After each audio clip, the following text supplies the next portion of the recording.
Murad Əlizadə.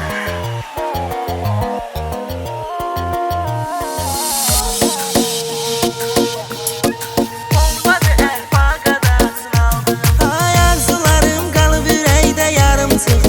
Üzüm gülsə də amma qəlbim sınıb. Könlümə bir hava düşübdü çalışıb. Oxu qoca qartal qadasını aldığım. Oxu qoca qartal qadasını aldığım. Gəlib mənə hal qadasını aldığım. Gəlib mənə hal qadasını aldığım. Bombadır əhval qadasını aldığım. Bombadır əhval qadasını aldığım.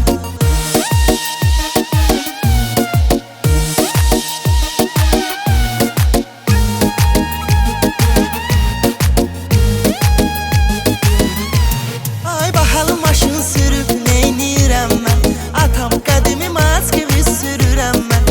Hər gecə avtoşluq eləyirəm mən. Verə-verə siqnal qadasını aldığım. Sağ ol ay İbrahim. Verə-verə siqnal qadasını aldığım. Gəlib mənə hal qadasını aldığım. Gəlib mənə hal qadasını aldığım. Bombadır əhval qadasını aldığım. Bombadır əhval qadasını aldığım.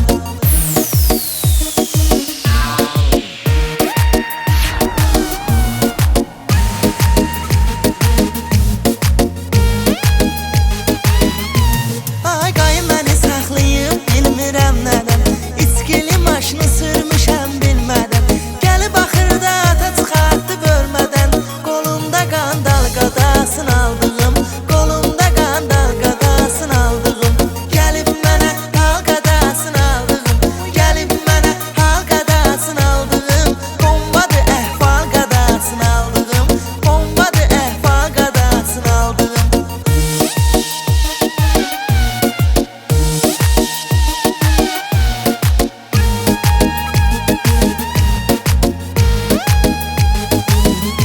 Ay elə ki vururam 50 dəyəndə dilimə.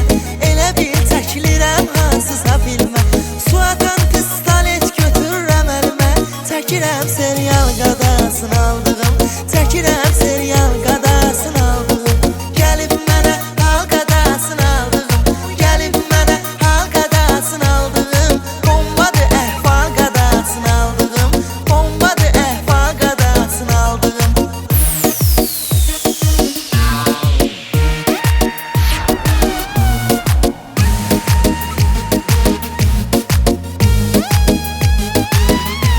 Ay mən ölüm ez düşəndə marağıma çıxmır. Hara gedirəm səs olmaz ağıma çıxmır.